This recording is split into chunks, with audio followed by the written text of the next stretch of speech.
Invisibility suited Raina Jefferson. For 6 years she'd mopped floors at Voss Global headquarters, while billionaire CEO Bradley Voss built an empire that would soon monopolize global technology. When his Japanese translator collapsed during crucial negotiations with Kurihana Corporation, Raina, a janitor everyone overlooked, stunned the room with perfect nuanced Japanese. Bradley's relief quickly turned to suspicion, as this unexpected savior deftly navigated cultural complexities that had nearly derailed his trillion-dollar deal. He couldn't know that Raina's linguistic gifts weren't coincidental. She was the widow of Haruki Tanaka, the brilliant researcher whose stolen algorithms powered Bradley's military programs, and whose accident had never been properly investigated. Now, after years of patient waiting, Raina had finally positioned herself at the center of Bradley's world, ready to expose the truth behind her husband's death and the dangerous technology that would soon threaten humanity itself. Just before we get back to it, I'd love to know where you're watching from today, and if you're enjoying these stories, make sure you're subscribed. The morning sunlight filtered through the floor-to-ceiling windows of Voss Global's Manhattan headquarters, casting long shadows across the pristine marble floors. Bradley Voss adjusted his custom-tailored Brioni suit as he stared at his reflection in the glass. At 42, he was the youngest person ever to reach a net worth of $300 billion. His face had graced the cover of Fortune, Time, and Entrepreneur more times than he could count. 10 minutes until the Kurihana delegation arrives, Mr. Voss, said Sarah Wilson, his chief of staff, her voice tight with the day's tension. Bradley didn't turn around. The projections? Still favorable. If the merger goes through, you'll control 68% of the world's next-gen AI infrastructure. She paused. But the Justice Department is watching closely, not to mention the EU and Chinese regulators. Let them watch, Bradley said with a smirk. By the time they decide what to do, we'll be too big to touch. The Kurihana deal represented more than just another acquisition. It was the final piece in a decade-long strategy to create the world's first true AI monopoly. Kurihana Corporation had pioneered quantum language processing algorithms that would integrate seamlessly with Voss Global's neural networks. Together, they would revolutionize everything from autonomous vehicles to military applications. 3 floors below, Raina Jefferson methodically moved through the executive bathroom with practiced efficiency. At 47, she had spent the last 6 years cleaning the spaces where billion-dollar decisions were made, invisible to those who made them.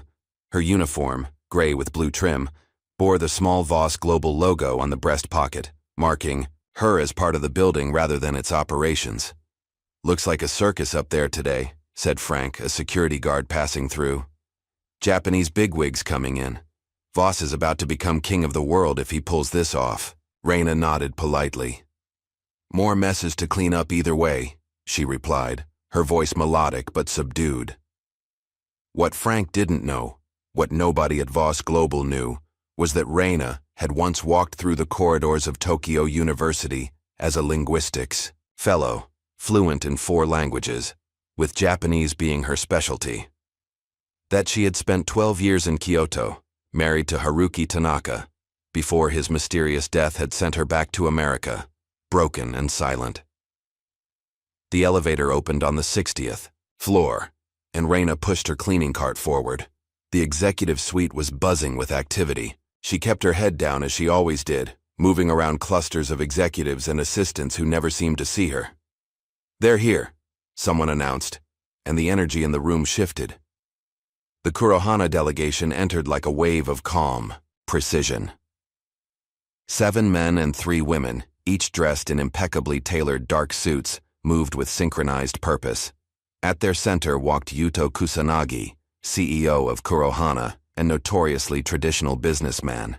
At 65, his steel-gray hair and piercing eyes gave him an aura of timeless authority. Bradley stepped forward with his most practiced smile, hand extended. "Mr. Kusanagi, welcome to New York and to Voss Global." Kusanagi bowed slightly, took Bradley's hand with formal precision, and replied in Japanese. The interpreter, a thin man named Davis who had been with Voss Global for over a decade, translated smoothly. "Mr. Kusanagi thanks you for your hospitality and looks forward to a productive discussion." Bradley's smile tightened almost imperceptibly. He had expected Kusanagi to speak English, as he had during their brief video conferences.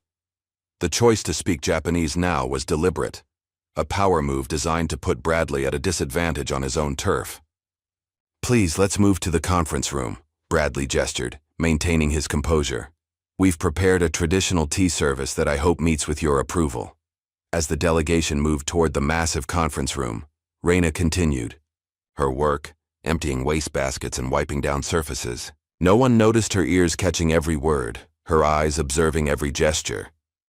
In the conference room, Davis continued translating as the preliminary pleasantries were exchanged. Kusanagi spoke in metaphors and cultural references that Davis struggled to convey fully.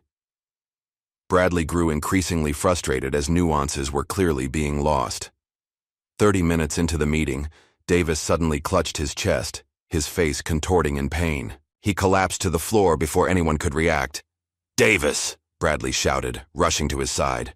"Someone call medical!" The room erupted in controlled chaos. The Kurohana delegation remained seated, faces impassive, but eyes alert. A security officer performed CPR while Sarah called for emergency services. "Heart attack," the security officer said grimly. "Ambulance is on the way." As paramedics arrived and took Davis away, Bradley turned to Sarah, his voice low and urgent. "Find another translator. Now." "On it," she replied, already on her phone, stepping out of the room. Bradley turned to the Kurohana delegation with a forced smile. "A brief recess, if you don't mind. Refreshments will be brought in." Kusanagi nodded, his expression unreadable. In the hallway, Sarah's voice grew increasingly desperate. "No one. Check the entire legal department. Someone must speak Japanese." 10 minutes passed, then 20.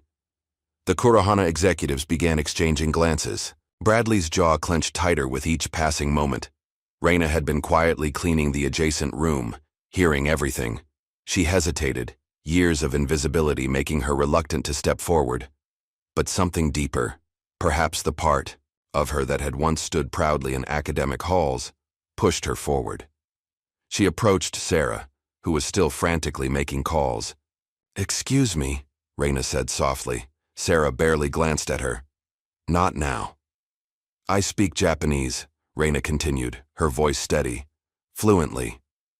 Sarah stopped, finally looking at Reina, really looking at her perhaps for the first time. "You what?" "I lived in Japan for 12 years. I was a linguistics fellow at Tokyo University. I can translate." Sarah's expression moved from shock to desperate hope.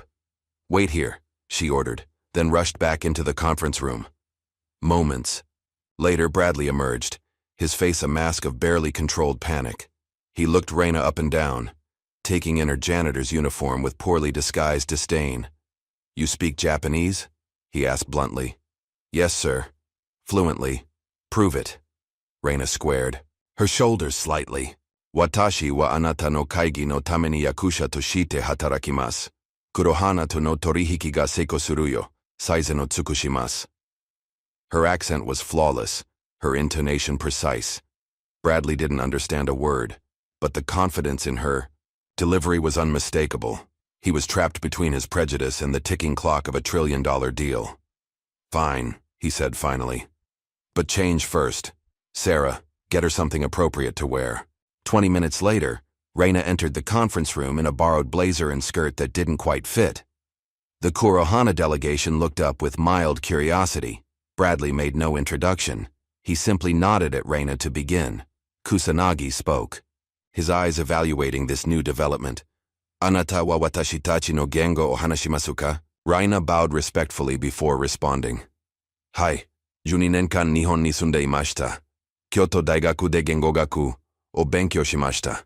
Kusanagi's eyebrows raised slightly, the first real emotion he had displayed.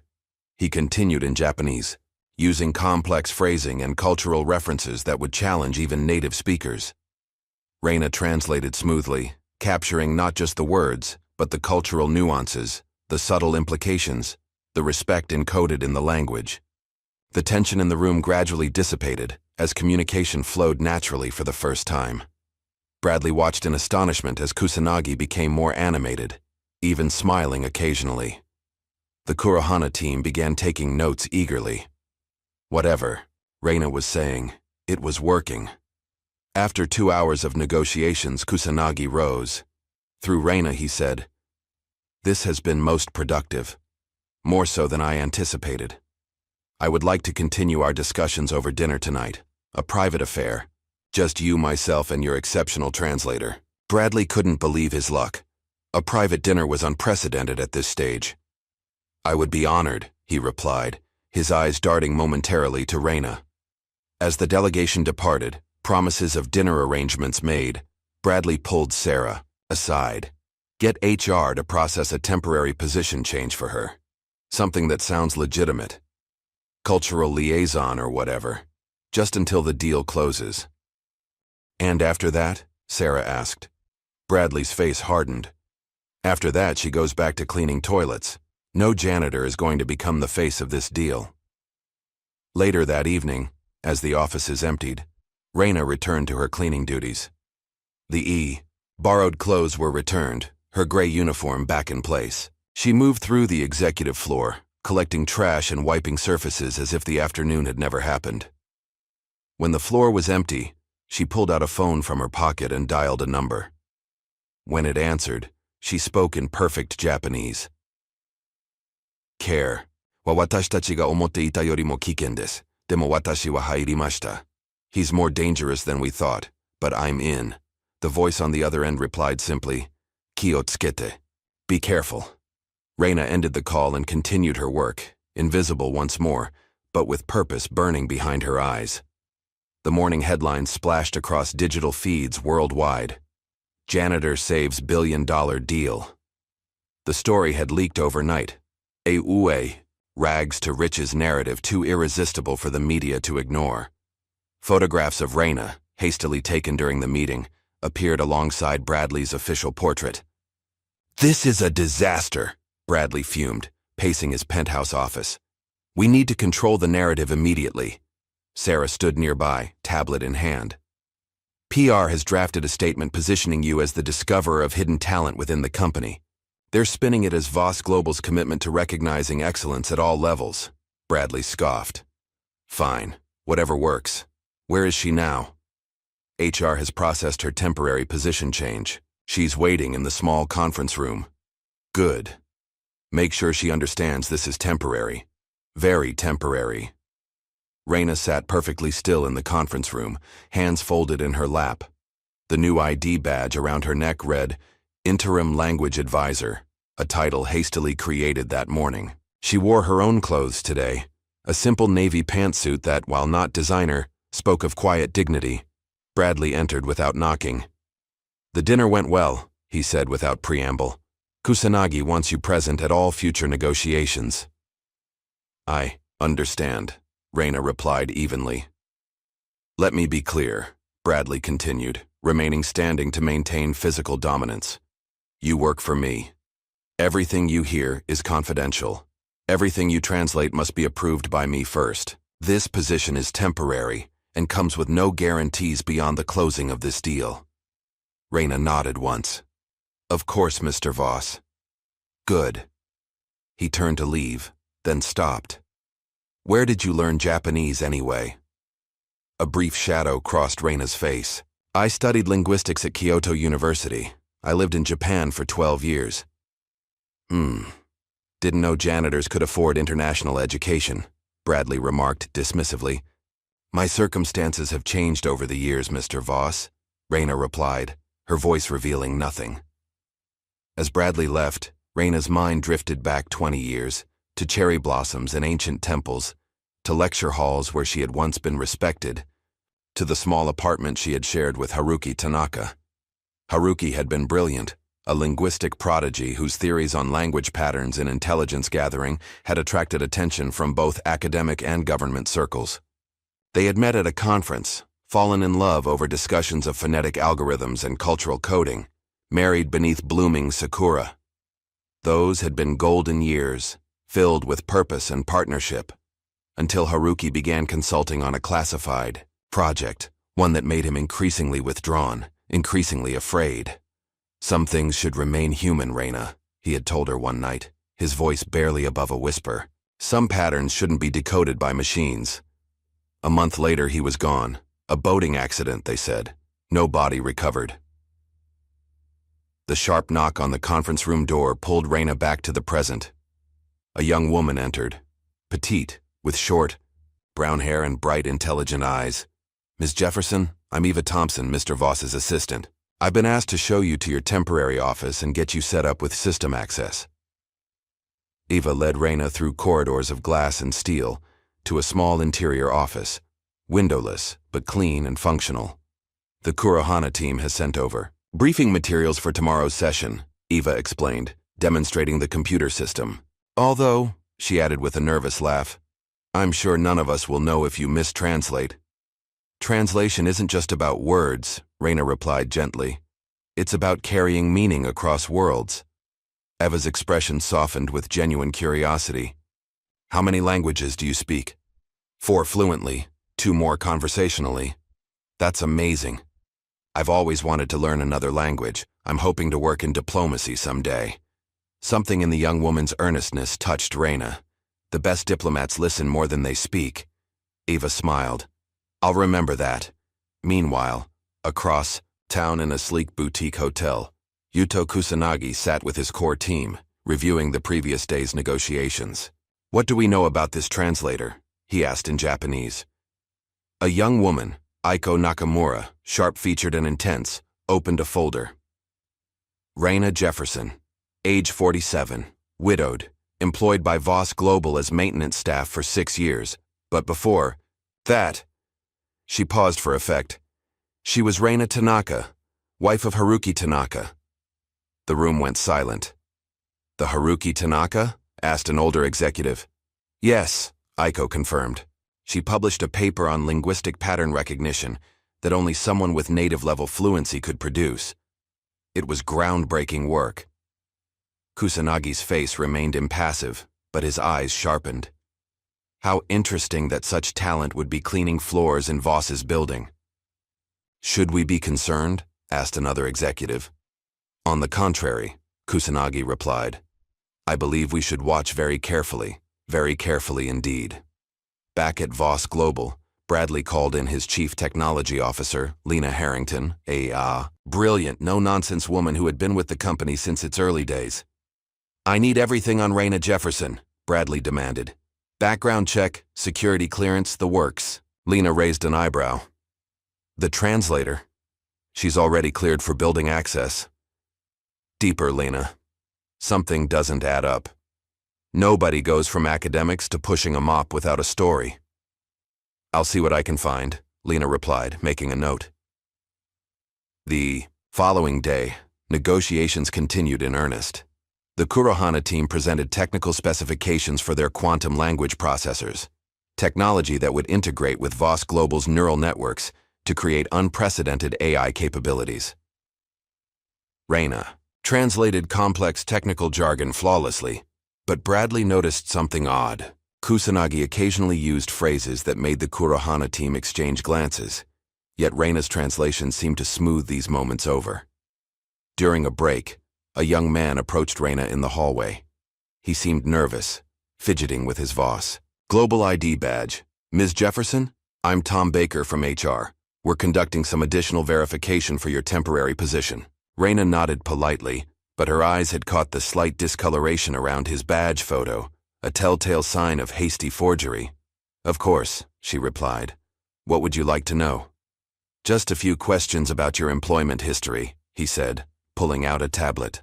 "It says here you worked at—" He hesitated slightly. "Miyako Language Institute before coming to Voss Global?" Reina tilted her head.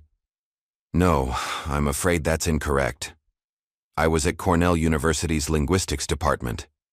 The young man blinked, rapidly. "Oh, my mistake."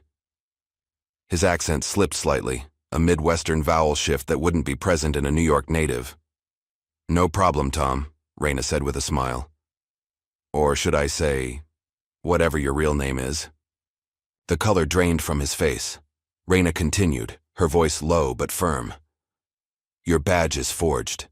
Your accent is inconsistent. And Miyako Language Institute doesn't exist, though it's a clever attempt at a Japanese-sounding name. I don't know. I recommend you leave now, Reina interrupted gently. Before I call security. The man backed away, then turned and hurried toward the elevators. Reina watched him go, then pulled out her phone and took a discreet photo of his retreating figure. She sent it with a brief message. Rival firm. Amateur work. Unbeknownst to Reina, Bradley had installed tracking software on her temporary employee badge.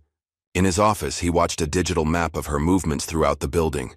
Every bathroom visit, every coffee break, every conversation logged and analyzed.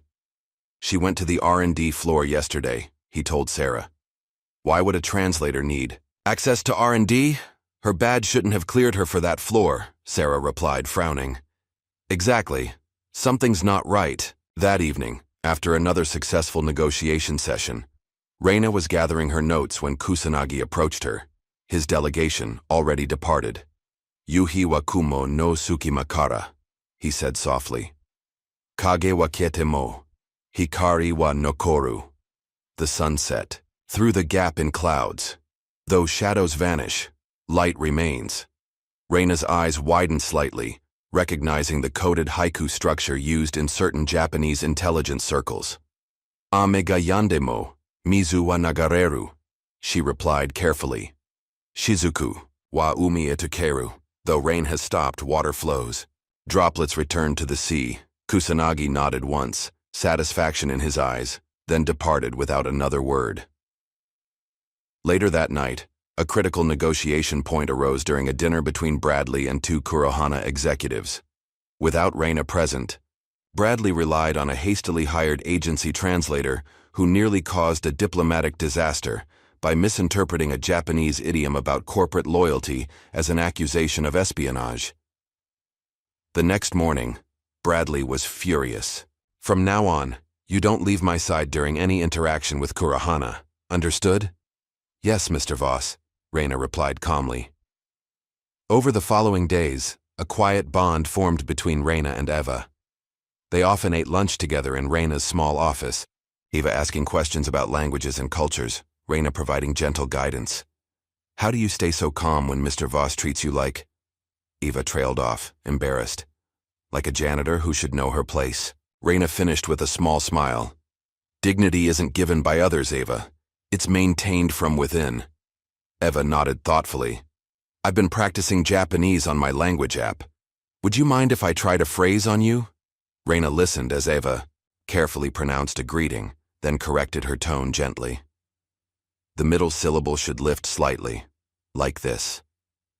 As days passed, Lena Harrington's investigation into Reina's background hit unusual roadblocks. Most of her records from her time in Japan are sealed or redacted, she reported to Bradley. That's not normal for an academic. Bradley's paranoia deepened. Keep digging. After a long day of negotiations, Reina visited a small cemetery on the outskirts of the city. The gray tombstone was simple, engraved with kanji characters that spelled out Tanaka Haruki, with dates marking a life cut short at 38.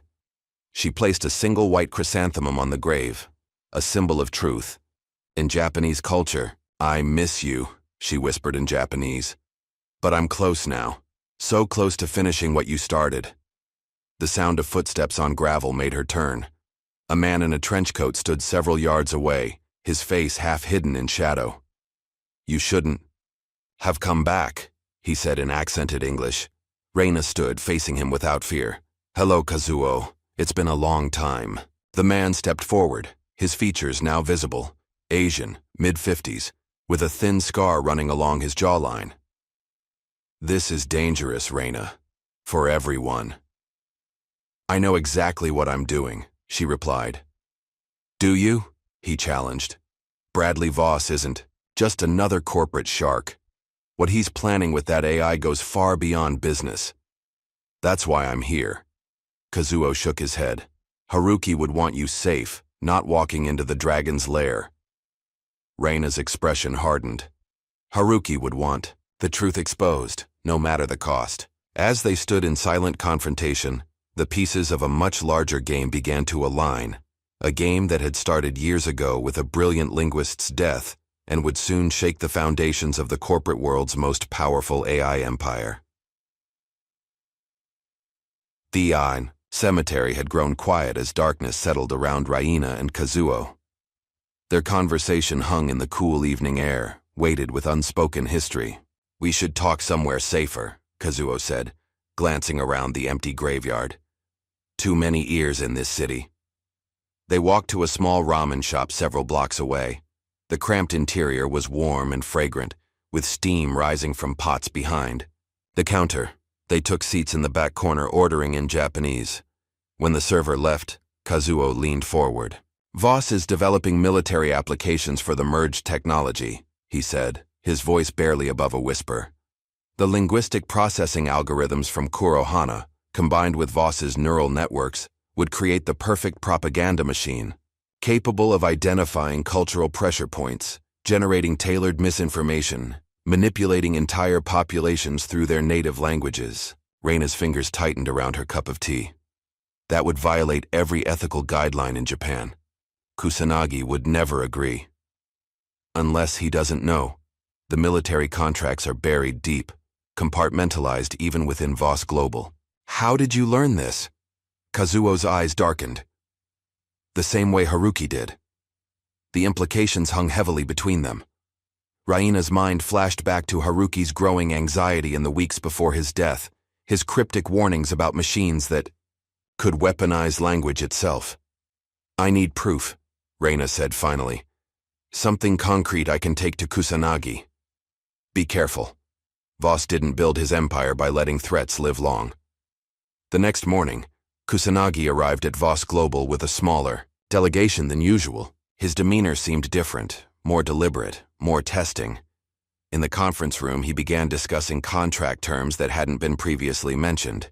His language became increasingly nuanced, filled with cultural references and traditional Japanese business idioms. "Kono keiyaku wa 3 no shuki de 5 no kika no fukumu. Shikashi, ukai no tori no yoni, watashi tachi wa jiyu o tamotsu."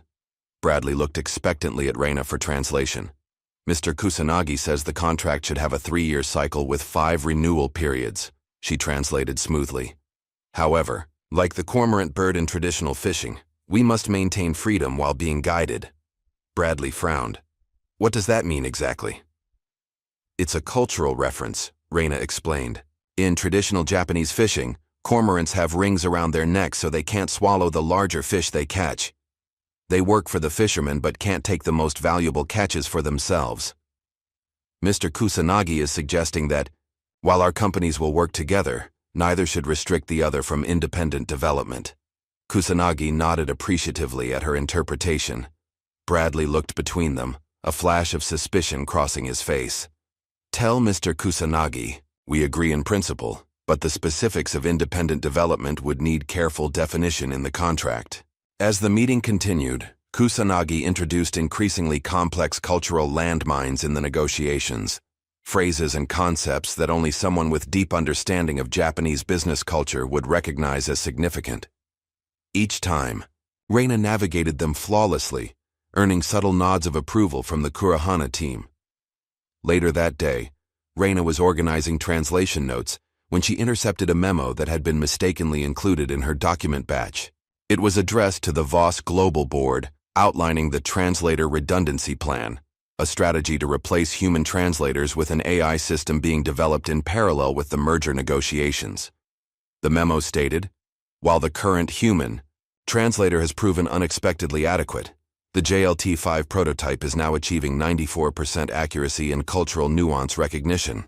We anticipate full deployment capability by Q3, eliminating the need for human intermediaries in international negotiations."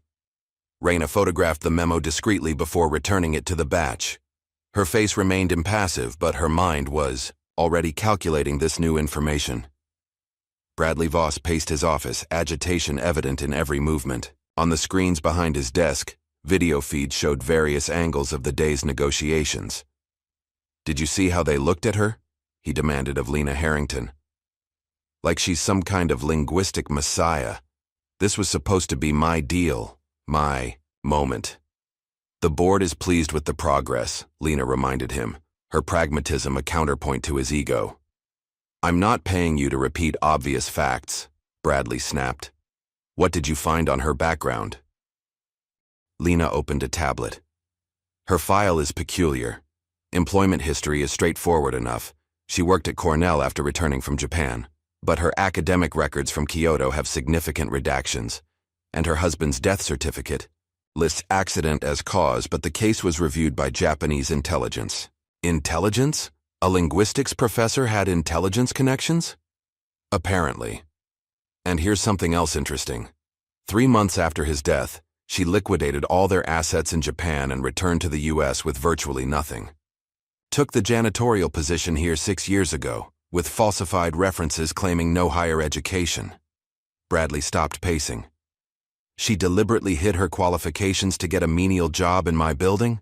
That's not just strange, it's suspicious.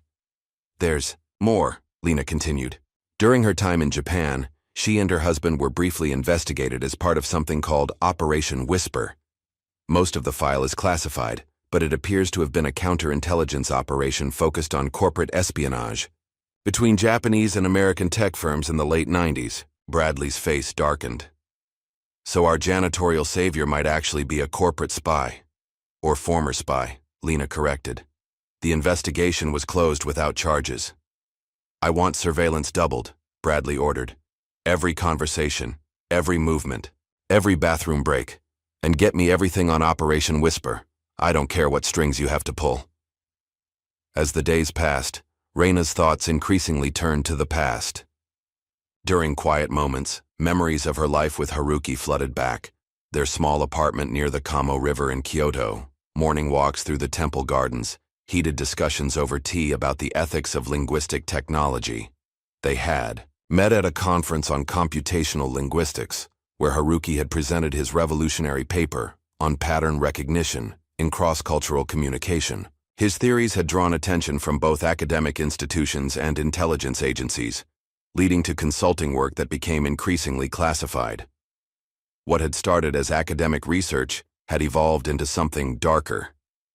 Corporations on both sides of the Pacific were weaponizing language algorithms, developing systems to manipulate markets and influence public opinion.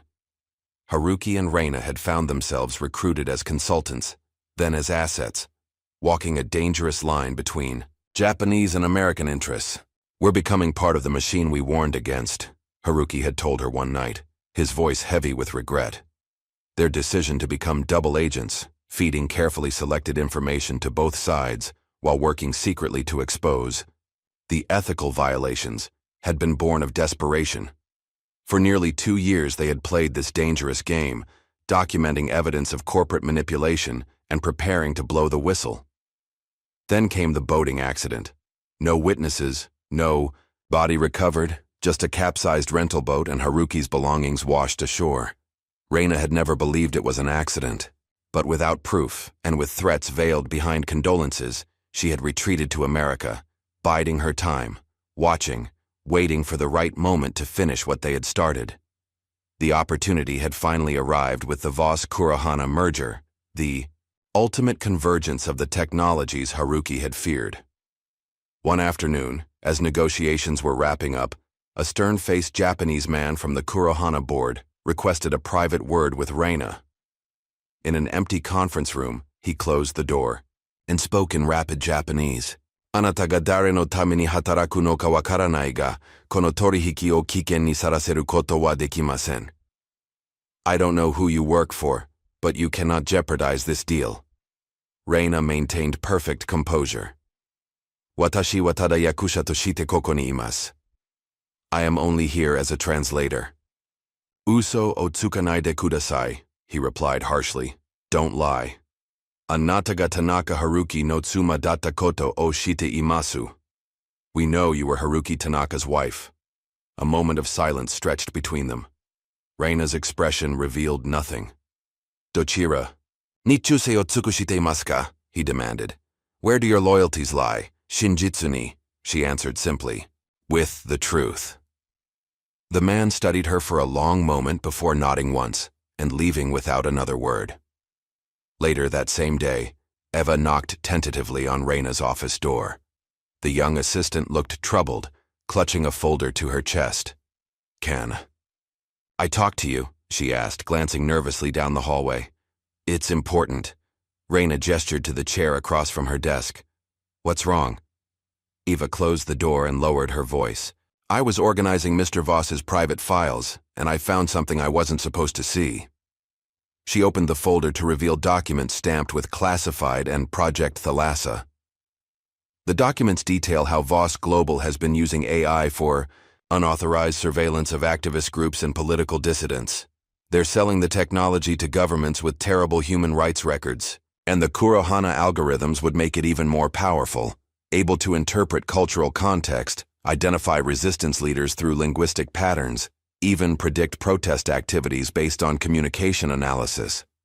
Reina's face remained calm, but her heart raced. This was exactly what Haruki had feared, exactly what had likely gotten him killed. "Why are you showing me this?" she asked carefully. Eva's eyes were wide with sincerity. "Because you're the only person who seems to understand what's really at stake, the only one who doesn't worship the ground Bradley walks on." Reina considered the young woman before her, earnest, idealistic, and now potentially in danger. "Eva, having this knowledge is dangerous. These aren't people who forgive mistakes." "I know," Eva whispered, "but I couldn't just do nothing." Before Reina could respond, her computer pinged with an alert. The Kurohana team had sent over the latest contract draft for review before tomorrow's session. As she scanned the document, Reina spotted a subtly altered clause, one that would effectively transfer proprietary algorithm rights to Voss Global under certain triggering conditions. The change was masterfully disguised within legal terminology, almost invisible unless you knew exactly what to look for. "They're trying to steal the algorithms," Reina murmured. "Who is?" Eva asked. "Voss. They've modified the contract to give them ownership of Kurohana's core technology." Eva looked confused. "But why would they risk the whole deal for that? They're already getting access through the merger." "Access isn't ownership," Reina explained. "With ownership, they could apply the technology anywhere, including the military applications mentioned in those documents you found." As night fell over New York, media alerts began buzzing across devices throughout Voss Global. Breaking news. Headlines flashed. "Espionage allegations rock Voss Kurohana deal."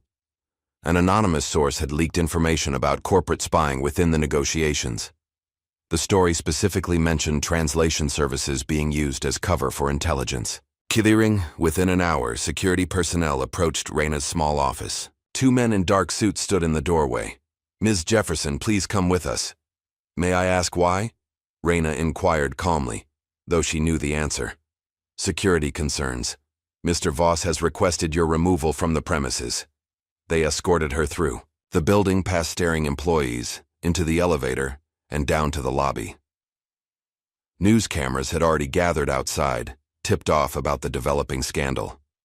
As Reina was walked out the front doors, flashes erupted from all directions. The headline would be perfect. "The janitor turned translator now ejected as a suspected spy." She maintained her dignity as she walked through the media gauntlet, offering no comments, her face a mask of calm. Later that night, Reina was taken to a nondescript building on the outskirts of the city. The room they placed her in had no windows, only a table and 2 chairs.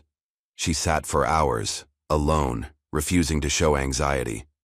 When the door finally opened, she was surprised to see not an interrogator but Yuto Kusanagi himself. "Ms. Jefferson," he said in English, "I apologize for the theatrics. This isn't Kurohana's doing? The media leak? No. That was Bradley's desperate attempt to control the narrative. But this," he gestured to the room, "this is my doing. I needed to speak with you away from Voss's surveillance." He sat across from her. "One phone call from me and you were released from custody. Interesting how much influence a potential $1 trillion deal creates, isn't it? What do you want, Mr. Kusanagi?" "The same thing you want, Reina Tanaka. The truth about Project Thalassa and justice for Haruki." Reina's composure cracked just slightly. "You knew Haruki?" Not personally, but his research crossed my desk years ago with warnings attached, warnings I should have heeded sooner. He leaned forward. The real test begins now. Bradley believes you've been removed from the equation. That makes you our greatest asset. Morning light streamed through the windows of Voss Global's executive floor as Bradley Voss addressed his crisis team. The news cycle was dominated by espionage allegations, stock prices were fluctuating, and the Kurohana delegation had requested a 48-hour pause in negotiations. "We control the narrative," Bradley insisted. "The Translator was a plant, likely industrial espionage from our competitors. We discovered the breach, we removed the threat. We're strengthening security." End of story. The boardroom doors swung open unexpectedly. Every head turned as Reina Jefferson walked in, followed by Yuto Kusanagi and two Kurohana executives. "What the hell is this?" Bradley demanded, rising from his chair. "Your security is quite impressive, Mr. Voss," Kusanagi said pleasantly. "But diplomatic immunity creates interesting exceptions." "Diplomatic," Bradley sputtered, looking at Reina with undisguised hatred. "Ms. Jefferson has been appointed as a special cultural attaché to our delegation," Kusanagi explained. "Her unique insights are invaluable to these negotiations." Bradley's face flushed with anger. "This is my company, you can't just—" "We can and have," Kusanagi interrupted, his voice suddenly steel beneath silk. "Unless you wish to explain to your board why a trillion-dollar deal collapsed over your personal vendetta." The room fell silent. Board members exchanged glances, clearly calculating the cost of Bradley's ego against shareholder value. "Fine," Bradley said finally, his voice tight. "But she stays out of private board discussions." "Of course," Kusanagi agreed smoothly. "We respect corporate boundaries even if others do not." As the meeting reorganized to accommodate the new reality, Lena Harrington slipped away unnoticed. She took the elevator to her office, locked the door, and made a secure call. "It's done," she said quietly. "I've transferred everything to you. All the Thalassa files, the military applications, everything. Bradley's lost control." On the other end, Kusanagi's assistant confirmed receipt of the files.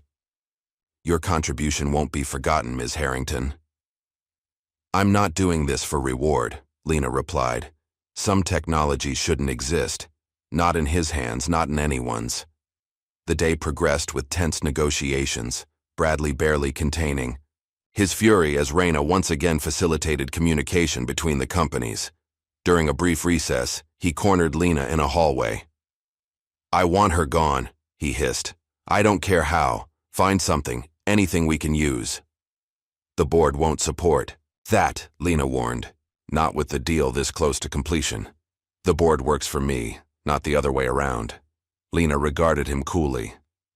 "Perhaps you should remember that arrangement requires their continued confidence." As she walked away, Bradley's phone buzzed with a security alert. Someone had accessed restricted files from the R&D server. The trace showed the access point, Eva Thompson's workstation. By afternoon, security escorted Eva from the building. The young assistant's protests echoed through the lobby as she was marched out, personal belongings in a cardboard box. "This is wrong! You can't silence the truth!" she shouted as guards pushed her through the revolving doors. Reina watched from an upper-floor window, her face grim. She pulled out her phone and sent a text. "Ava needs extraction. Plan B." Meanwhile, Kusanagi's team presented a dramatically revised deal structure, one with a 48-hour deadline and complex cultural clauses embedded throughout the legal framework. "These additions are unnecessary," Bradley objected. "They complicate a straightforward business arrangement." "On the contrary," Kusanagi replied, "they simply ensure that our partnership is built on mutual respect rather than exploitation." The said implication hung in the air. Kusanagi knew about the contract manipulation attempt. As Reina translated the exchange, she caught Bradley's eye. His look of pure hatred sent a chill through her, despite her outward calm. That evening, as most employees left for the day, Reina accessed a secured terminal using credentials Lena had secretly provided. What she found confirmed her worst fears. The AI technology Bradley planned to deploy was indeed based on Haruki's stolen research. Algorithms he had developed for cultural pattern recognition, now perverted into tools for mass manipulation. Her mind flashed back to their last week together in Japan. They had discovered that Voss Global's Black Operations Division had infiltrated their research team, copying Haruki's work and developing military applications without his knowledge. When Haruki had confronted the Voss representative, threats followed. Then came the boating accident during what was supposed to be a simple weekend getaway. Reina had barely escaped herself, fleeing the boat minutes before unknown assailants arrived. She had watched from shore, hidden in the trees, as they searched the vessel, then scuttled it to sink. She'd heard enough of their conversation to know they worked for Voss. With no body recovered, Haruki was declared missing, then dead. Reina had gone underground, changing her name back to Jefferson, her identity before marriage, and eventually making her way into Voss Global as a janitor, invisible, forgotten, but watching and waiting. Now, 6 years later, she finally had access to the evidence that could bring justice for Haruki and prevent the weaponization of his work. The following day, Kusanagi arranged a cultural training session for the Voss executive team, a requirement of the revised deal terms. The centerpiece was a traditional tea ceremony demonstration. Reina led the session, explaining the significance of each movement, each gesture. When Bradley's turn came to receive the ceremonial tea bowl, Reina performed a subtle variation in the ritual, one that any Japanese person would recognize as a profound insult, suggesting the recipient was unworthy of respect. Kusanagi and his team noticed immediately. Several covered their mouths to hide their shock. Bradley, oblivious to the cultural subtext, drank the tea with his usual impatience. The message was clear to everyone who understood. Bradley Voss had been publicly shamed without saying a single word. Later that afternoon, Eva returned, not as Bradley's assistant, but as a junior envoy for Kurohana Corporation, complete with diplomatic credentials. Mr. Kusanagi recognized my potential, she explained to a stunned security team that could not legally prevent her entry due to her new status. She made her way directly to Reina, slipping her a flash drive during a brief embrace. Everything you need is here, she whispered. Documents proving Voss forged approvals for UN technology oversight boards. They've been deploying restricted AI in conflict zones for years. That night, Kazuo met Raina at a secure location, a small apartment, registered to a shell company. You've gone too far, he warned. Bradley is cornered, and cornered predators are the most dangerous. I can't walk away, Reina insisted. Not now, not when we're so close. Haruki would want you alive more than he'd want justice. Reina's eyes flashed with rare anger. Don't tell me what Haruki would want. He died because he refused to let his work be perverted into weapons. The best way to honor him is to finish what he started. Kazuo studied her for a long moment. There's something you should know. Kusanagi isn't just doing this for ethical reasons. Kurohana has military contracts too.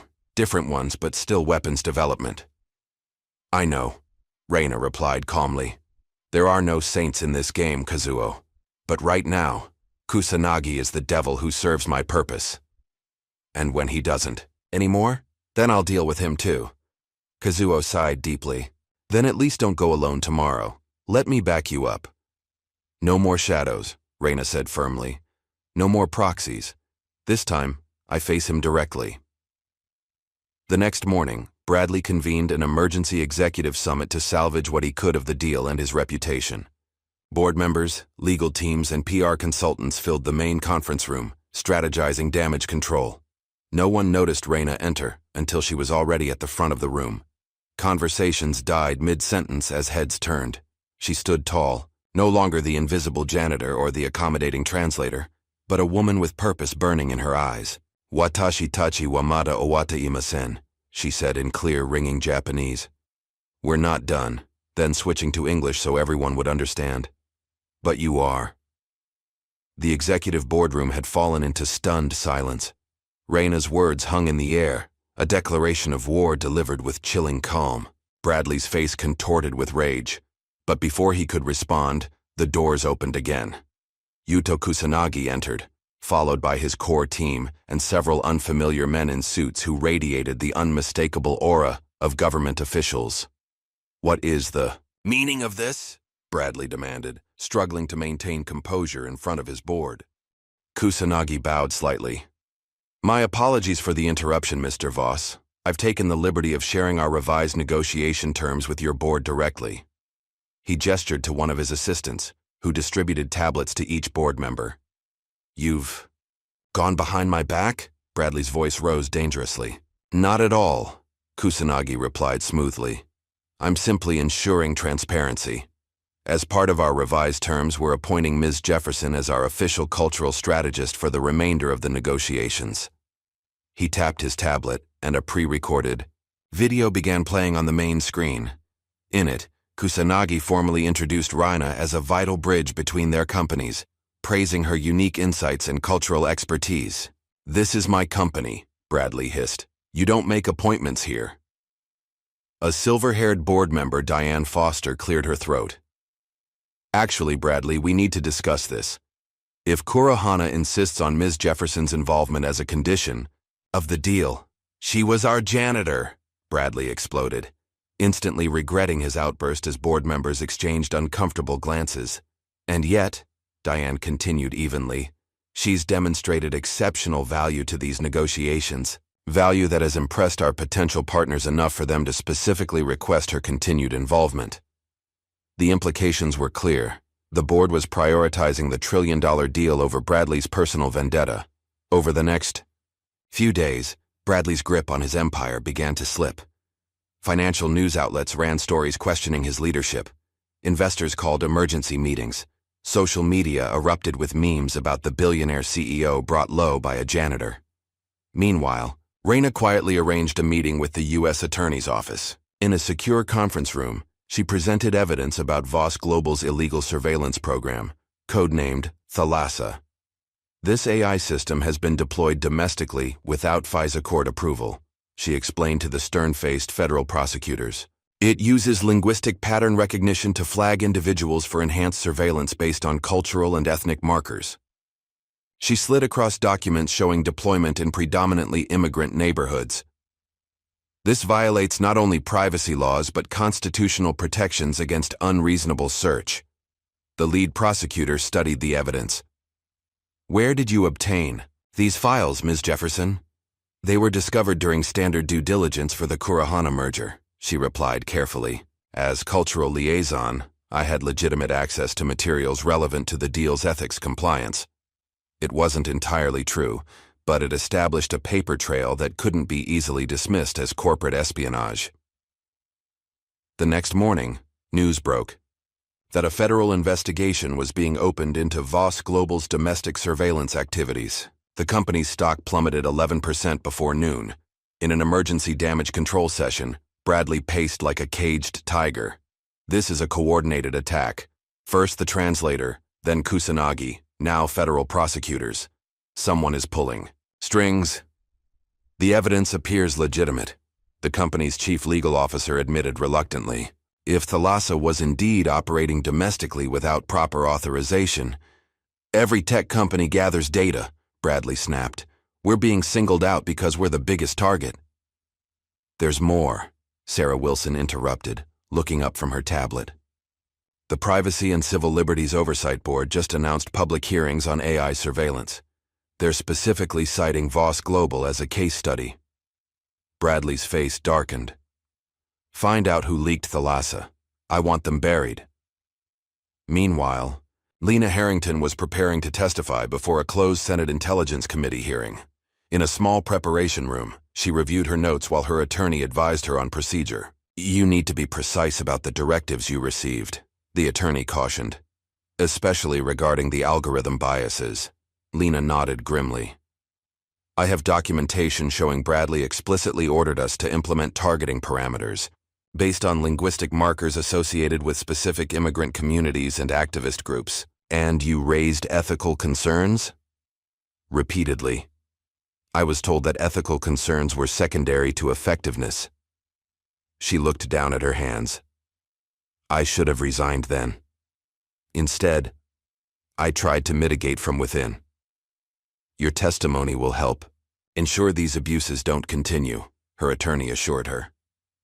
After Lena's devastating testimony leaked to the press, Bradley realized his position was becoming untenable. He requested a private meeting with Raina, arranging to meet in a neutral location, a reserved room at the New York Public Library. Raina arrived precisely on time, dressed in a simple navy suit, her face composed. Bradley was already waiting, looking haggard despite his expensive clothes. "Let's cut to the chase," he said without preamble. "What do you want?" "Justice," Raina replied simply. Bradley scoffed. "Everyone has a price. Name yours." "This isn't about money." "Fine. Here's my offer. I'll personally ensure the Thalassa program is dissolved. I'll clear Eva Thompson's employment record, and I'll donate $10 million to digital privacy advocacy groups of your choosing." He leaned forward. "In exchange, you step back from the Kurohana negotiations and sign an NDA about your time at Voss Global." Raina studied him for a long moment. "You're offering hush money for a dying empire, Mr. Voss. Your board is already in revolt. 3 senior members have scheduled resignation announcements for tomorrow." Bradley's shock was visible. "How do you—" "The same way I know about the federal grand jury being convened next week." Raina stood, straightening her jacket. "Your offer is declined." As she reached the door, Bradley called after her. "He wasn't worth it, you know. Your husband. His research was promising but fundamentally flawed. We had to completely rebuild it after his accident." Raina paused, her hand on the doorknob. "Thank you for confirming what I already knew," she said without turning around. "That will be useful in court." She closed the door behind her, leaving Bradley to realize he'd just implicated himself in Haruki's death. The following days saw Bradley's empire crumbling piece by piece. 3 board members publicly resigned, citing ethical differences with current leadership. Major institutional investors began divesting. The Justice Department expanded its investigation to include potential violations of international law regarding AI deployment in conflict zones. Raina continued working closely with Kusanagi, finalizing alternative deal structures that would preserve the technological partnership while installing new ethical guardrails. Late one evening, as she was leaving Voss Global headquarters, her phone rang with an unknown number. "Miss Jefferson?" a man's voice asked. "My name is James Taylor. I worked on Haruki Tanaka's research team 6 years ago." Raina stopped walking. "Go on." "I've been following the news about Voss Global. I have information about your husband's death. That you should know. It wasn't an accident." "I'm aware of that, Mr. Taylor. No, you don't understand. It wasn't just about silencing him. They needed him gone because he'd discovered a fatal flaw in the weaponized version of his algorithm, one that could cause catastrophic targeting errors in conflict zones." Raina's grip tightened on her phone. "Where are you now?" "I've been in hiding. But I have Haruki's original notes, the ones that prove he warned Voss about the flaws before they killed him." They arranged to meet at a private research library in the University District. The building was nearly empty when Raina arrived, with only a few graduate students hunched over books in the main reading room.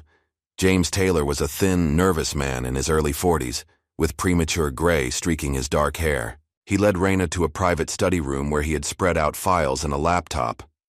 "I was the junior researcher on the team," he explained.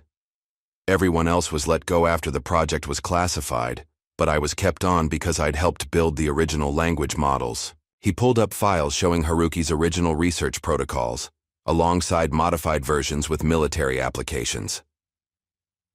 Haruki's work was designed for cultural understanding, bridging divides through deeper linguistic analysis. Voss weaponized it, using it to identify cultural pressure points that could be exploited. "I know all this," Raina said quietly. "What I don't know is exactly how Haruki died." James swallowed hard. He found evidence that early field tests of the system had caused civilian casualties due to misinterpreted cultural contexts. When he threatened to go public, Voss's Black Ops team was activated. He slid a folder across the table. "These are the last entries from Haruki's private journal. He believed someone close to him was under surveillance. Reina opened the folder with steady hands. Inside were photocopied pages of Haruki's distinctive handwriting. April 15th. The monitoring has increased. I found 3 new surveillance points in our apartment. R believes I'm becoming paranoid, but I can't tell her everything yet. It would put her at risk too. April 18th. Project Thalassa is more dangerous than I imagined. Not just privacy violations, but actual targeting errors. The cultural context engine misinterprets religious phrasing as threatening in 23% of cases. In a military deployment, that means innocent civilians marked as combatants. April 20th. I've secured the evidence on a separate server. If anything happens to me, R will know where to look. The boating trip this weekend should give me time to think clearly, away from their monitoring. Reina closed the journal, her composure finally cracking. He knew they were coming for him. Yes, James confirmed quietly. But he didn't know they had already compromised your boat's navigation system and emergency radio. The following morning, Reina attended a press conference where Bradley was attempting to reassert control of the narrative. Standing at a podium with the Voss Global logo, he spoke confidently about momentary challenges and commitment to ethical AI development. During the question period, Reina rose from her seat in the press gallery. Mr. Voss, can you comment on internal memos showing racial bias encoded in your AI algorithms? Specifically documents showing your direct order to target specific linguistic patterns common in minority communities? The room erupted as Reina held up copies of the damning memos. Cameras flashed, capturing Bradley's expression of shock and rage. The press conference dissolved into chaos as Bradley was rushed from the stage by his security team. By evening, the board had called an emergency session, placing him on a 2-week administrative leave while internal audits were conducted. Lena Harrington was appointed acting CEO, a development that sent Voss Global stock climbing for the first time in weeks. In her temporary office, far larger than her previous space, Reina received a visit from Eva, now confidently wearing a Kurohana badge. I've been working with Mr. Kusanagi's team, Eva explained excitedly. We've identified the mole in their organization. It's Aiko, the young executive who first investigated your background. She's been feeding information to someone on Voss's legal team? Benjamin Wright, Reina nodded. Bradley's personal attorney. They've been having an affair for months. Eva's eyes widened. How did you know? I clean floors, remember? Invisible people see everything. Reina allowed herself a small smile. What else have you learned? Aiko and Wright signed a separate, side deal, one that would have given Voss exclusive rights to Kurohana's core technology regardless of the main contract terms. Do you have proof? Eva nodded triumphantly. Kusanagi had me monitoring Wright's communications. I intercepted everything. Later that day, when confronted with the evidence, Aiko vanished, cleaning out her hotel room and disappearing before security could detain her. She took critical contract documents with her, triggering a manhunt across Tokyo and New York financial districts. That evening, Kazuo appeared at Reina's apartment unannounced. His face was grim as he handed her a sealed envelope. This was left with Haruki's attorney to be delivered to you under specific circumstances. When the Voss-Kurohana merger made international news with your name attached, it triggered the release conditions. The envelope was yellowed with age, sealed with wax bearing Haruki's family crest. Inside was a single sheet of paper containing a haiku, hidden in ancient texts. Truth sleeps beneath cherry blooms, Kyoto remembers. Reina's breath caught. It's a code, pointing to a data vault at Kyoto University. She looked up at Kazuo. I need to go to Japan. Kusanagi arranged a private jet for Reina himself and Eva to fly to Kyoto. During the long flight, Eva marveled at her sudden immersion in international intrigue. A month ago, I was getting coffee for Bradley, she said, shaking her head in disbelief. Now I'm flying to Japan on a corporate jet to uncover corporate conspiracies. Life rarely follows our planned paths, Reina observed. Sometimes the detours lead to our true purpose. Kusanagi, who had been silently reviewing documents, looked up. You've never told me, Ms. Jefferson. What is your true purpose in all this? Reina met his gaze steadily. To ensure my husband's work helps humanity rather than harms it, and to hold accountable those who perverted his vision. And after that? After that, Reina said quietly, I hope to find peace. In Kyoto, they were met by an elderly Japanese man named Hiroshi Tanaka, Haruki's father. Despite his age, he stood straight, his eyes sharp as he embraced Reina. Okaeri nasai, he said softly. Welcome home. Tadaima, she replied, tears finally breaking through her composed exterior. I'm home. With Hiroshi's help, they made their way to Kyoto University's ancient archives. The data vault Haruki had referenced wasn't digital but physical, a hidden compartment in the university's rare manuscript collection, accessible only to those who understood the reference in his haiku. Meanwhile, back in New York, Bradley Voss had disappeared, vanishing before formal indictments could be filed. His private jet had filed a flight plan for a non-extradition country, but satellite tracking showed it had deviated course mid-flight. The manuscript archive at Kyoto University was housed in a modern building designed to blend harmoniously with the ancient campus. Climate-controlled rooms protected texts dating back centuries, preserved behind glass or in special storage units. Hiroshi Tanaka led Reina, Kusanagi, and Eva through security checkpoints, his emeritus professor status granting them access to restricted areas. In a back room, he approached a seemingly ordinary cabinet. Haruki showed me this once, he explained, pressing hidden panels in a specific sequence. He said if anything happened to him, I should remember the pattern and wait for you to return. The cabinet's false back swung open, revealing a small safe with a biometric lock. It requires 2 people to open, Hiroshi continued. Haruki's fingerprint and yours. Reina pressed her thumb to the scanner. A green light flashed, then waited. Haruki is gone, she said softly. How can we? Hiroshi placed his own thumb on the scanner. He used my print as a backup. He knew I would protect his legacy until you returned. The safe clicked open. Inside lay an old external hard drive and a handwritten letter. Reina took both with trembling hands. They retreated to a secure room where Kaito, a retired cybersecurity expert and friend of Haruki's, helped them access the hard drive's encrypted contents. This will take time, Kaito warned. Haruki used multiple layers of protection. While they waited, Reina opened the letter, written in Haruki's distinctive script. My beloved Reina, if you're reading this, I am gone, and you've finally found your way back to Kyoto. I'm sorry for the secrets I kept from you in our final months together.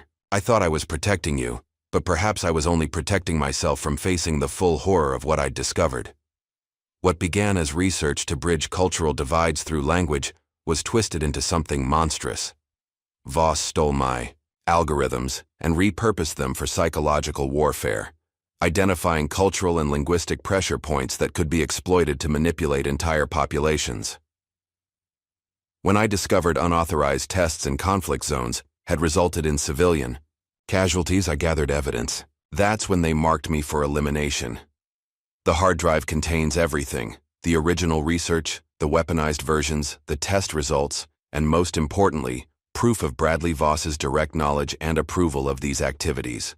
Don't know what world you're living in as you read this, or how much time has passed, but I trust you will use this information wisely to restore balance and prevent further harm. With eternal love, Haruki. Tears streamed down Reina's face as she finished reading. Eva placed a comforting hand on her shoulder, while Kusanagi and Hiroshi respectfully maintained their distance. He knew, Reina whispered.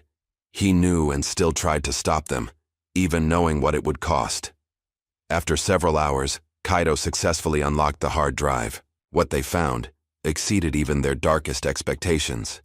Detailed records of how Voss Global had weaponized Haruki's linguistic AI for psychological operations, including mind control propaganda targeting specific cultural and ethnic groups. Most damning were videos of Bradley Voss himself authorizing field tests in active conflict zones, dismissing concerns about collateral damage as necessary data points. This is enough to bring down not just Voss, but several defense contractors complicit in these programs, Kusanagi observed grimly. We need to be careful how we release this, Reina cautioned. If it's not handled properly, the technology could be buried rather than reformed. What do you suggest? Kusanagi asked. A controlled disclosure through multiple channels, legal, academic, and public interest. Not just exposing the abuses, but offering an alternative vision based on Haruki's original ethical framework. Eva leaned forward eagerly. We could create an international ethics initiative in Haruki's name, something that establishes standards for AI development across cultural boundaries. The Haruki Protocol. Reina nodded, a spark of hope lighting her eyes for the first time in years. Back in New York, Bradley's disappearance had triggered international alerts. His financial accounts were frozen, his properties placed under surveillance. The man who had once commanded an empire was now a fugitive. In Tokyo, Reina and Kusanagi presented their findings to a select group of officials from the Japanese Diet's Technology Oversight Committee. This evidence suggests violations of international law regarding psychological warfare, the committee chair stated. We will be forwarding these materials to the UN Technology Ethics Tribunal. Kusanagi bowed formally. Japan must take a leadership role in establishing ethical boundaries for AI development. The alternative is a world where technology becomes a weapon of mass manipulation. Over the following weeks, Reina worked with international teams to establish the Haruki Protocol, a comprehensive framework for ethical AI development across cultural boundaries. Universities, tech companies, and government agencies began signing on, recognizing the urgent need for guardrails around powerful language processing technologies. Eva thrived in her new role as a liaison between academic institutions and industry partners, her diplomatic skills blossoming under Reina's mentorship. You've found your calling, Reina observed one evening as they prepared for a presentation at the United Nations. Eva smiled. All because I was assigned to show a janitor to her temporary office. Life's detours, Reina reminded her. As public's attention to the Voss global scandal grew, protests erupted worldwide, demanding greater regulation of AI and corporate power. Despite her discomfort with publicity, Reina became the reluctant face of the movement, her story resonating across cultural boundaries. The janitor who took down a tech empire made for irresistible headlines, though Reina consistently redirected attention to the underlying ethical issues rather than personal drama. Eva's visibility also grew, culminating in an invitation to address the UN Technology Summit as a voice for the next generation of ethical technologists. You've inspired so many young people, she told Reina, as they rehearsed her speech, showing that one person can stand against seemingly unstoppable power. No one stands alone, Reina corrected gently. Remember that when you speak to the world. Just as momentum seemed to be building toward meaningful reform, Bradley Voss resurfaced on an encrypted broadcast that hijacked major news networks. His appearance was shocking, unshaven, wild-eyed, but still commanding as he declared, "The woman, known as Reina Jefferson, is not a hero. She is a traitor to American innovation, a foreign agent who infiltrated my company to steal proprietary technology." Behind him, screens displayed apparent evidence of Reina's espionage, including doctored emails and fabricated intelligence reports. Today, I'm launching Project Mimic, a truth restoration initiative that will expose the lies being spread about American technology leadership. The broadcast cut to what appeared to be Reina herself, confessing to working as a foreign agent. The deepfake was nearly perfect, capturing her speech patterns and mannerisms with uncanny accuracy. Within hours, similar videos appeared showing world leaders making alarming statements, declarations of emergency powers, accusations against rival nations, announcements of radical policy shifts. Markets plunged as uncertainty spread. The technology behind the deepfakes was immediately recognizable to Reina. It was built on Haruki's stolen research, his linguistic pattern recognition algorithms perverted into the perfect tool for manufacturing disinformation. With her public credibility under attack, Reina was forced to go dark, retreating to a secure facility provided by Kusanagi's security team. There, she worked with a small group of trusted experts to analyze the deepfake technology. It's definitely based on Haruki's work, she confirmed, studying the code patterns. but expanded and weaponized beyond anything he could have imagined. Meanwhile, Kazuo, Ava, and Lena coordinated efforts to track down the source of Project Mimic's broadcasts, using old-school techniques that couldn't be compromised by digital surveillance. "We need to stay analog," Kazuo instructed. "No digital communications, no connected devices. We go back to basics." Their investigation led them to an abandoned data center in the Nevada desert, a facility once owned by a Voss Global subsidiary, before being officially decommissioned.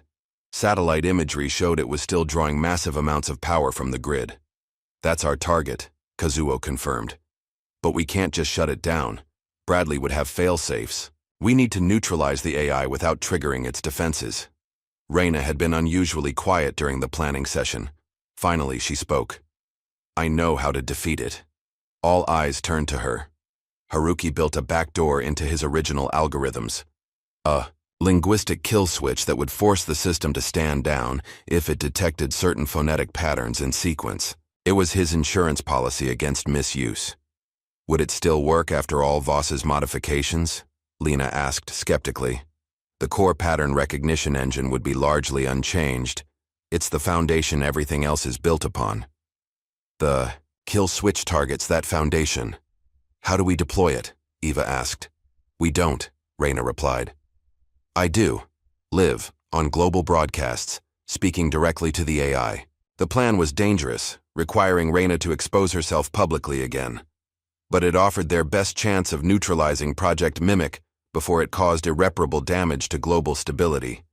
In Japan, Reina sought out her old linguistics mentor, Professor Yumiko Sato, now in her 80s but still mentally sharp. For 3 days, they worked intensively on cryptographic language patterning, techniques for embedding commands within natural speech that the AI would recognize but human listeners would not detect. Haruki was brilliant to devise this. "Professor," Sato observed, "a linguistic failsafe that survives translation across multiple languages." "He never trusted machines completely," Reina said softly. "He believed human oversight was essential for any advanced system." When Reina was ready, they arranged a simultaneous broadcast across major networks worldwide. Using Kusanagi's connections and Lena's authority as acting CEO of Voss Global, they secured the necessary platform. As cameras prepared to roll, Eva squeezed Reina's hand. "You can do this." Reina nodded, her face composed but her heart racing. This was the moment everything had been building toward, her chance to reclaim Haruki's legacy and neutralize the weapon created from his work. The red light blinked on, and Reina began speaking to the world, and to the AI monitoring her words. She moved seamlessly between languages, embedding the cryptographic patterns within seemingly normal statements about truth, technology, and human dignity. As she spoke, technical teams around the world began reporting anomalies in the deepfake, broadcasts, glitches, hesitations, artifacts appearing in the generated content. Halfway through her address, the deepfakes began breaking down visibly, their artificial nature now obvious to viewers, as Reina's linguistic commands disrupted the underlying algorithms. In Saitama, the Nevada facility, Bradley watched in mounting horror as his technological weapon began turning against him. He frantically typed override commands, trying to reassert control over the system. "Execute priority override alpha," he shouted at the screens. "System, respond to controller authorization." But the AI no longer recognized his authority. Instead, it was responding to a deeper programming layer, one he had never known existed, embedded by Haruki years earlier. In desperation, Bradley activated what he believed was a digital kill switch, a self-destruct protocol for the entire Mimic system. The facility's screens flickered, then displayed a simple message. "Override rejected system responding to primary authorization." Tanaka. R. Bradley's face contorted with rage and disbelief. Even now at the end, the janitor had beaten him. As dawn broke over Tokyo, Reina stood at the window of Kusanagi's corporate headquarters, watching the city awaken. The last 24 hours had been a whirlwind. Her linguistic countermeasures had successfully disabled Project Mimic, federal agents had raided the Nevada facility, and Bradley Voss had been taken into custody after a brief standoff. But this wasn't the end. It was merely the beginning of something much larger. "The press is waiting," Ava said softly, appearing at her side. "Are you ready?" Raina nodded, straightening her simple black blazer. "As ready as I'll ever be." The press conference was held in Kurohana's main auditorium. Hundreds of journalists from around the world filled the seats, cameras flashing as Raina and Kusanagi took the stage. "Today, we are announcing the formation of the Haruki Protocol," Kusanagi began, his voice solemn. "An international ethics initiative designed to establish clear boundaries for artificial intelligence development, particularly in cross-cultural contexts." He stepped aside, yielding the podium to Raina. Camera flashes intensified as she adjusted the microphone. "6 years ago, my husband, Haruki Tanaka, was killed because he discovered the weaponization of his research," she began, her voice steady.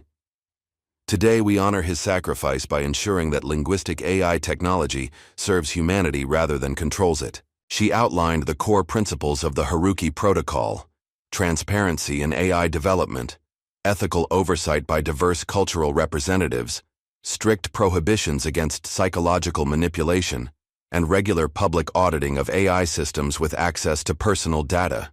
"This isn't just about one company or one technology," she concluded.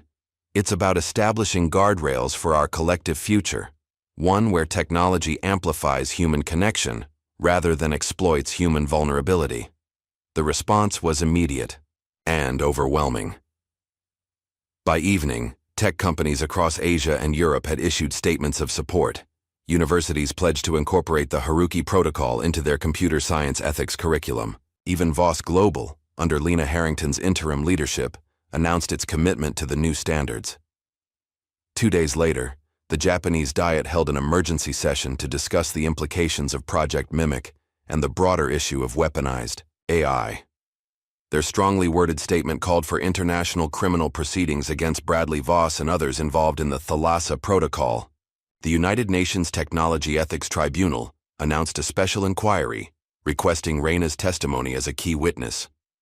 World leaders, shaken by how easily their images and voices had been manipulated in the deepfake campaign, rallied around calls for stricter AI governance. In New York, protesters gathered outside Voss Global headquarters, their numbers growing daily. What began as a few dozen tech ethics activists swelled into thousands of concerned citizens, demanding accountability and regulation. Signs bearing Haruki's image and phrases like, "Language belongs to humanity," and "Code with conscience" filled the plaza. Similar demonstrations spread to tech hubs in San Francisco, London, Berlin, and Tokyo. Raina watched the movement unfold with mixed emotions. The spotlight was uncomfortable. She had spent years in the shadows, invisible by design. Now her face appeared on news broadcasts globally, her story repeated and analyzed by pundits and academics alike. "You don't seem pleased," Kusanagi observed one evening as they reviewed media coverage in his office. "The world is listening. Isn't that what you wanted?" "I wanted justice for Haruki," Raina replied quietly, "and safeguards to prevent his work from causing harm. The attention was never the goal." Kusanagi nodded thoughtfully. Fame is often the unwanted companion of meaningful change. Despite her discomfort with celebrity, Raina recognized the platform it provided. She used her interviews to shift focus from her personal story to the broader implications of unregulated AI development, particularly across cultural and linguistic boundaries. Meanwhile, Ava thrived in the public eye. Her youth, intelligence, and passion made her an ideal spokesperson for the next generation of ethical technologists. When the UN Tech Summit extended an invitation for her to address their assembly, she accepted with characteristic enthusiasm. "They want me to represent the voice of young professionals in AI ethics," she told Raina excitedly. "Can you help me prepare?" Over the following days, Raina helped Ava craft a speech that balanced technical insight with ethical vision, personal experience, with universal principles. "Remember," Raina advised, "speak to their hopes, not their fears. Fear motivates quickly but fades just as fast. Hope builds lasting commitment." On the morning of Eva's UN address, breaking news interrupted regular programming worldwide. Bradley Voss had somehow gained access to a secure communication system while in federal custody. His face appeared on screens across the globe, haggard but defiant. "Citizens of the free world," he began, his voice steady despite his disheveled appearance. "I speak to you today as a political prisoner, a victim of corporate espionage and international conspiracy." He launched into a tirade against Reina, declaring her a traitor and foreign agent. This woman infiltrated American innovation, stole proprietary technology, and delivered it to our competitors. And now, from the shadows, she launches her true weapon, Project Mimic. The broadcast cut to what appeared to be security footage of Reina meeting with known intelligence operatives, followed by clips of her apparently confessing to espionage. Then came a parade of deepfake videos showing world leaders praising authoritarian measures, announcing economic collapse, or making inflammatory statements about rival nations. Digital chaos erupted. Social media platforms were flooded with manipulated content. News organizations scrambled to verify which statements from public figures were genuine. Markets began to fluctuate wildly as uncertainty spread. Most alarming were the manufactured videos of military mobilizations and security incidents that triggered actual defensive responses in several nations. The Pentagon confirmed that alert levels had been raised in response to what were later identified as completely fabricated security threats. In Japan, Reina watched the unfolding chaos with horror. "It's not possible," she whispered. "We neutralized Mimic." "He must have had a backup system," Kazuo said grimly. "One even more sophisticated than what we found in Nevada." A deepfake video of Reina herself began circulating, showing her apparently confessing to being a long-term agent of foreign intelligence services. The fabrication was nearly perfect, capturing her speech patterns, mannerisms, and linguistic quirks with uncanny accuracy. Within hours, Reina's credibility was under attack. Death threats flooded Kurohana's communication systems. Even allies began distancing themselves, unsure what to believe amid the digital deception. "We need to go dark," Kazuo insisted.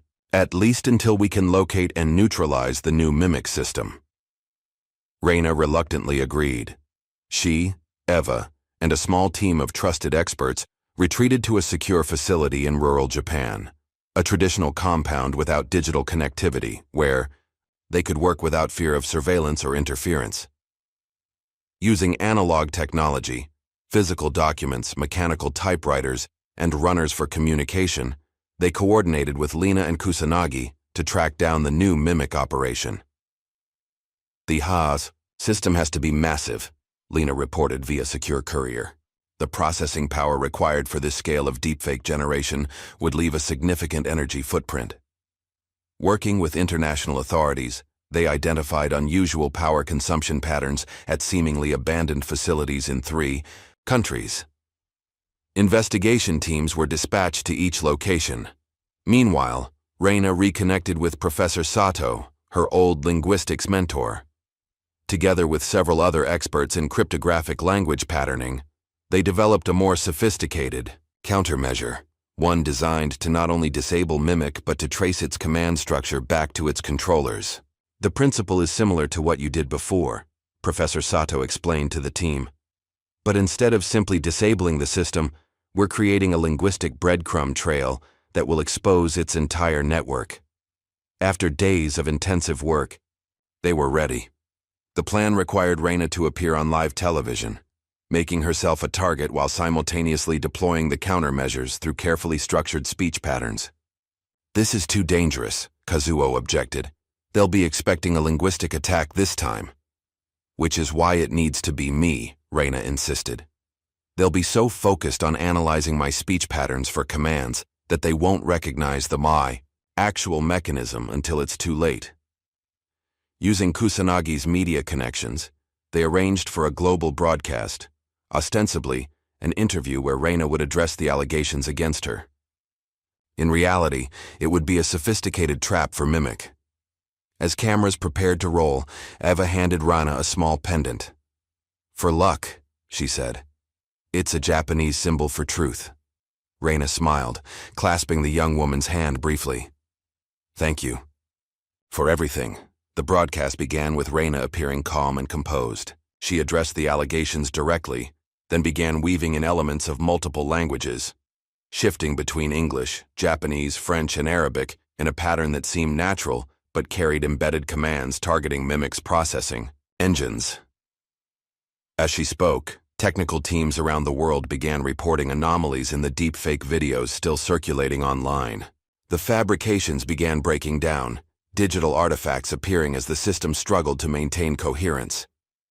In a secure command center, Lena monitored global networks, watching as Mimic's influence began to wane. "It's working," she reported to Kusanagi. "The system is destabilizing." But the real breakthrough came when Reina introduced a seemingly innocuous quote from a classical Japanese text, one that contained phonetic triggers designed to activate Mimic's tracing protocol. Suddenly, data began flowing back through the system's own channels, revealing its command structure and control nodes. "We've got it," Lena announced triumphantly. "Primary server location in Singapore, secondary nodes in Zurich and Buenos Aires." International authorities moved simultaneously on all three locations, seizing equipment and arresting operators. In Singapore, they discovered Bradley's head of cybersecurity operations directing the Mimic campaign from a supposedly decommissioned data center. As the deepfakes collapsed across global networks, real footage began emerging, including security, video showing Bradley communicating with his team from federal custody through a compromised guard. The final blow came when Reina, still on live television, displayed evidence from Haruki's archives, proving that Bradley had not only stolen the research, but had ordered Haruki's elimination when he threatened to expose the weaponization program. Public opinion shifted dramatically. The movement supporting the Haruki protocol gained unprecedented momentum. Regulatory bodies worldwide began drafting legislation based on its principles. In a last desperate move, Bradley attempted to trigger a digital kill switch, a protocol designed to wipe all evidence from Mimic servers before authorities could complete their investigation. But when he entered the command, nothing happened. Instead, the system displayed a message on his secure terminal. "Command authority overridden system responding to voice pattern." Tanaka, R. The AI had recognized Reina's linguistic pattern as having higher authority than Bradley's own commands, a final victory of Haruki's ethical design over Bradley's attempt to weaponize it. 3 months later, Bradley Voss was in Interpol custody, charged with crimes ranging from corporate espionage to conspiracy to commit murder. His attempt to flee to a non-extradition country had failed when his private pilot, disgusted by the Mimic campaign, alerted authorities to his escape plan. The morning headlines announced his indictment by an international tribunal on charges of crimes against humanity and digital terrorism, the first such case involving AI weapons rather than conventional arms. In Kusanagi's Tokyo office, Reina reviewed the news with quiet satisfaction. The justice she had sought for 6 years was finally being realized. More importantly, Haruki's work was now being properly understood and protected. "The UN Secretary-General has requested you lead the Permanent Commission on AI Ethics," Kusanagi informed her, placing the formal invitation on his desk. "It would make you the most influential voice in global technology policy." Reina studied the embossed document thoughtfully, then slid it back across the desk. "I'm declining." Kusanagi raised an eyebrow. "May I ask why?" "Because it's not my place," she replied simply. "I was the bridge, the connection between Haruki's vision and the world that needed it. But carrying that vision forward requires different talents." She smiled. "I'm recommending Eva for the position, with support from a diverse advisory council. She has the diplomatic skills, the technical understanding, and most importantly, the moral clarity to guide this work into the future." Kusanagi nodded slowly. "And what will you do?"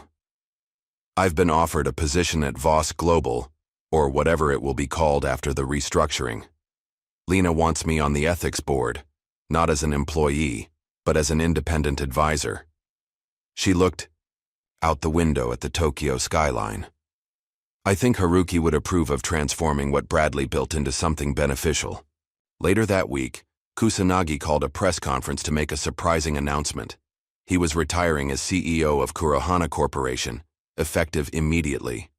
Recent events have clarified what truly matters, he told the assembled media. I have been blessed with success beyond measure, but also burdened with knowledge beyond sharing. He revealed what only his inner circle had known.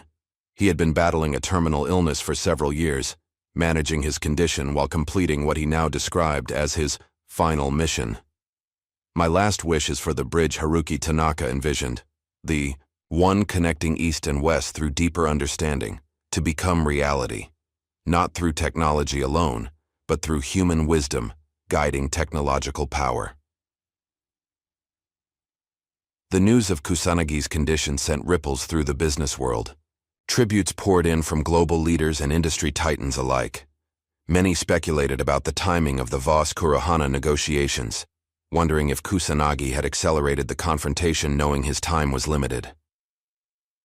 2 months later, Eva published her memoir, Invisible Voice: How a Janitor's Courage Changed Global Tech. The book chronicled Reina's journey from academic linguist to janitor to ethical crusader, contextualizing it within larger questions about technology, power, and human dignity.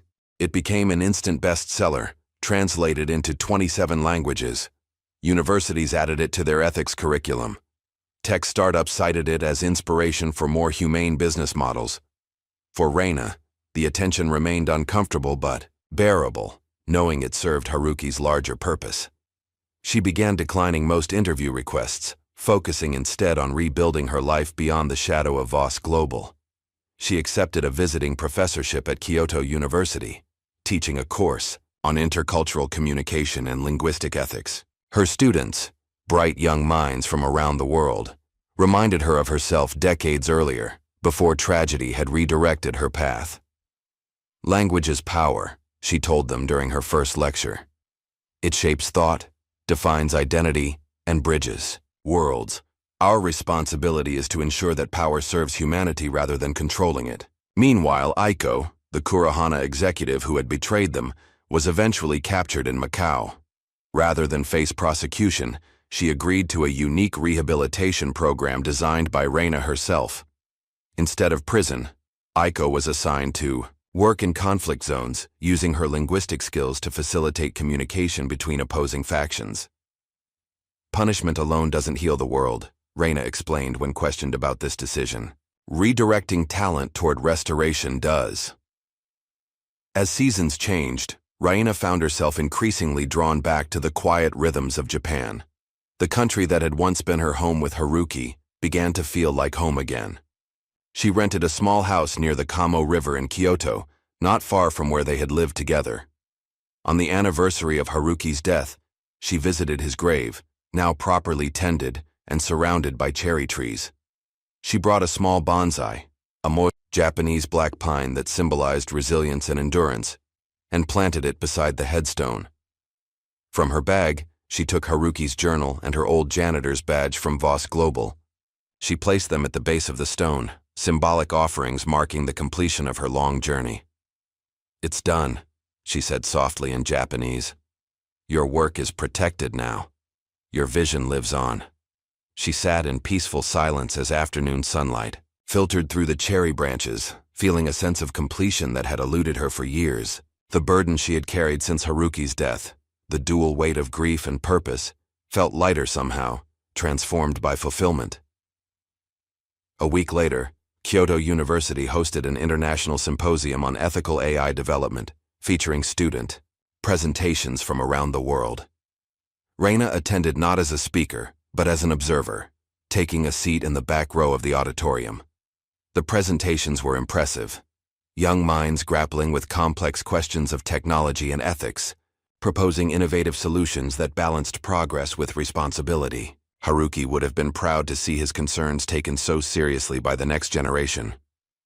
As the symposium concluded and attendees filed out, a young girl, perhaps 12 years old, approached Reina hesitantly.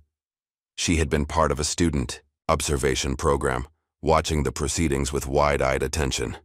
"Anata no yo ni shinjitsu o kataru koto ga dekiru to ina," the girl said in perfect Japanese. "I want to speak truth like you one day." Reina smiled, genuinely touched. "Sor nara hanashite," she replied gently. "Then speak. The girl looked confused. Sordak? That's all? So, Reina nodded. Hanashite. Soshite sekai ni kiku yo ni shinasai. Yes, speak, and let the world listen.